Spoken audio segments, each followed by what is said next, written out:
पुढची बातमी बघूयात। सिंधुदुर्गामध्ये रात्रभर मुसळधार पावसानं झोडपलाय। अनेक भागामध्ये मुसळधार पावसानं हजेरी लावली आणि या जिल्ह्यामध्ये पावसाचा ऑरेंज अलर्ट जारी करण्यात आलाय। समुद्र खवळलेला असल्यामुळे मच्छीमारांनी मासेमारीसाठी जाऊ नये असं आवाहन सुद्धा प्रशासनानं केलंय। जिल्ह्यामधल्या अनेक भागामधला वीज पुरवठा सुद्धा खंडित झालेला आहे। एकूणच इथल्या परिस्थितीचा आढावा घेतलाय आमचे प्रतिनिधी सदाशिव लाड यांनी।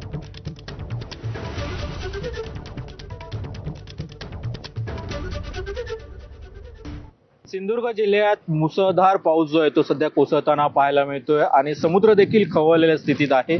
मी सध्या मालवण समुद्र किनारी आहे आणि या ठिकाणी जर आपण पाहिलं असेल तर समुद्र खवळलेल्या स्थितीत असून उंच लाटा ज्या आहेत त्या समुद्रात उधाणलेल्या पाहायला मिळत आहेत। उंच लाटा येताना पाहायला मिळत आहेत। त्यामुळे कुठेतरी मच्छीमारांनी खोल समुद्रात मासेमारीसाठी जाऊ नये असं आवाहन जे आहे ते प्रशासनाकडून करण्यात आलेलं पाहायला मिळतंय। मात्र जर आपण इथे पाहिलं असेल तर त्या ठिकाणी समुद्र खवळलेल्या स्थितीत असताना देखील मच्छीमार आपला जीव धोक्यात घालून या ठिकाणी मासेमारी करताना पाहायला मिळत आहेत।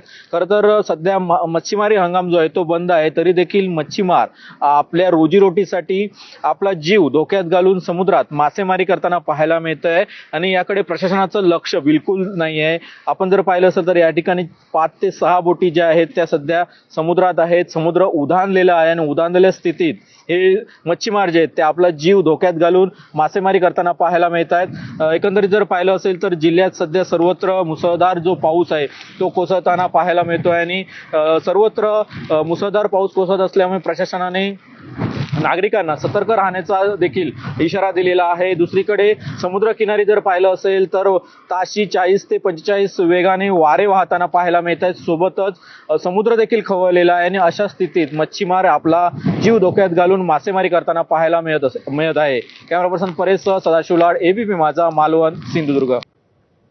खेडमध्ये झालेल्या